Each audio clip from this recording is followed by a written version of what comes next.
There will be no play dates until you and your sister are getting along. Just grab that book from your brother, give it to me. We are not gonna go out today. If you cannot clean your room right now, we are not going to soccer. I will not take you if this room is not clean. If you can't calm down and do this project, I'm gonna tell your teacher it's too hard for you and we just won't do it. You know what all those statements have in common? They're threats, not consequences.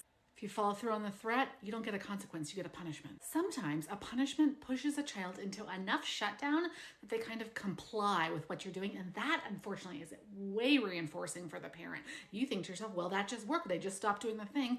And then you're likely to do it again. But your child is resilient. So every time you lob a threat or do a punishment to them, they learn to be a little bit more resilient. And you're going to have to make your threats and your punishments bigger and bigger and bigger to make them matter. So what's a better way?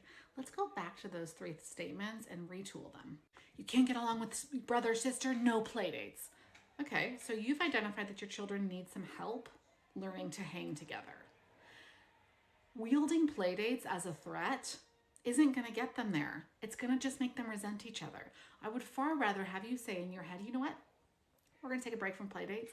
And during this time, I'm going to proactively teach my children how to hang together. And I have lots of videos on this. There is no reason to say to your child, you're not having play dates because you can't get along with your sibling. It is neither here nor there. You go do the proactive work of teaching your children how to hang together.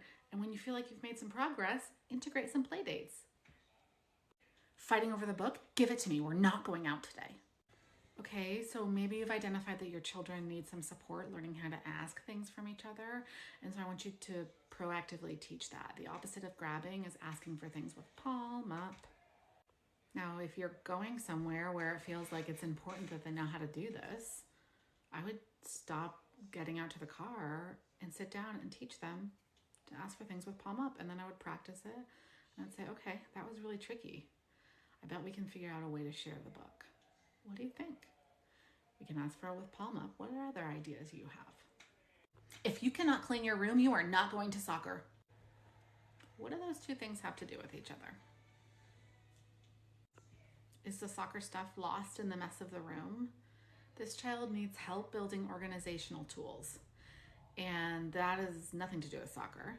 And so I would far rather you spend your time saying, hey, before we go to soccer, we're going to go to the Container Store and let's pick out some stuff and I will help you tomorrow, this weekend, whenever, figure out a better system so that you can find your stuff. We'll figure it out. Also, there's not really anything wrong with being messy. Some people are messier than other people. If you cannot calm down and do this, I'm going to tell your teacher that this project is too hard for you. Wow, this project is really tough.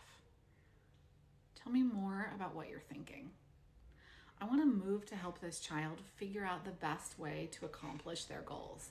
If they truly need help and support from the teacher, of course you can integrate them. But in this instance, it becomes wielded as a threat. It activates shame in our children, right? Like it's a bad thing to struggle with a project. And so then I have to tell your teacher about this bad thing.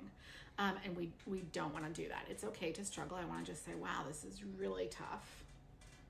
Let's go take a walk and we'll come back to it. Or this is really tough. We'll do this half today and we can do that half tomorrow. Okay, I don't want to draw the teacher in as like, oh, you're being bad and you can't do it. So now you have to go talk to your teacher. Talking to a teacher is a supportive and helpful thing. Needing help, needing extra supports is fine. It's not something to be ashamed of. So often our punishments, our threats are disguised as consequences when they're really just punishments or threats. That is part of the reason your consequences keep not working. They're not really consequences. I want you to DM me consequences 1 for my recent workshop on helping children to make sense of their world and cooperate with the occasional consequence. I'm talking 2% of your parenting. 98% is going to be positive support. So then 2% can be consequences, but they need to be natural and logical. They should not be threats. They should not be punishments. Consequences 1, I'll drop you that masterclass.